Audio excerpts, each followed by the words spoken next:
Hello guys, dahil Friday ngayon, naisip kong ulam namin ni tita ngayong lunch ay munggo. Since may munggo naman kami dyan, may mga tanim naman sila dyan na pwede nating kunin na malunggay at may daon ng sili. Kaya tara, samahan niyo ko. Luluto tayo ng munggo for lunch. So una, nilagyan ko muna ng asin yung munggo at imamassage ko ito. Yun. Bakit pa minamassage pa sa asin? Ewan ko sa inyo. Basta ako, ito yung ginagawa ko para naman daw matanggal kung ano man yung mga nakakapit dyan at madaling lumambot. Yun ang sabi. Char. Since tapos na na-massage sa asin, lagyan na natin ng tubig at hugasan. Ayun. Makikita nyo dyan sa ng tubig niyan, maraming mga papaibabaw na mga munggo na hindi pwedeng kainin. Itapon mo lahat yan. Ito na nga yung final na tubig. So, nilagyan ko na rin ng luya para naman manuot na yung lasa, di ba? Oh, isalang ko na sa apoy at takpan. Ayun, hintayin nating kumulo at lumambot. Naghiwa na rin pala ako ng sibuyas at saka bawang. Diba? O, para ready na agad. O, see? Since hindi ako nakapaglabas agad ng karne galing sa freezer, so kailangan ko pang ibabad.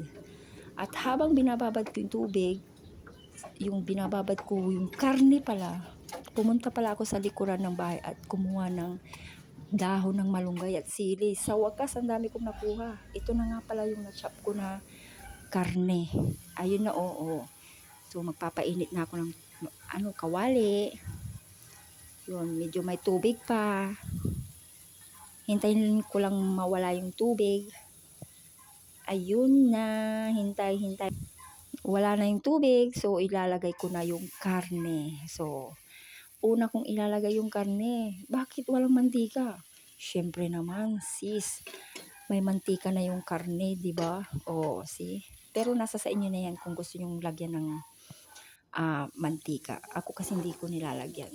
Ayun na. Yun, malapit na mag-brown. Oh, lumabas na yung mantika niya. Yung sariling mantika. Oh, yun. Nilagay ko na yung sibuyas at bawang. Ay, nasa sa inyo na yan kung ano ang unahin nyo. Basta ako pinagsabay-sabay ko. Ayun na. O, diba? Nag-brownish na. Nalagay na natin yung munggo. Sige, ilagay mo lahat. Ilagay ko na yung munggo. Sige pa, ilagay mo lahat. So, hinalo ko na yung munggo. Ayun. Konti pa. O, tapos nang haluin pa natin ng konti para naman manuot yung lasa ng karne.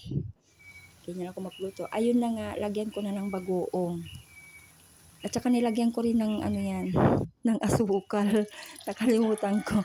Ayun, sabawan na natin. Oh, hindi na ako makapaghintay. Takpan.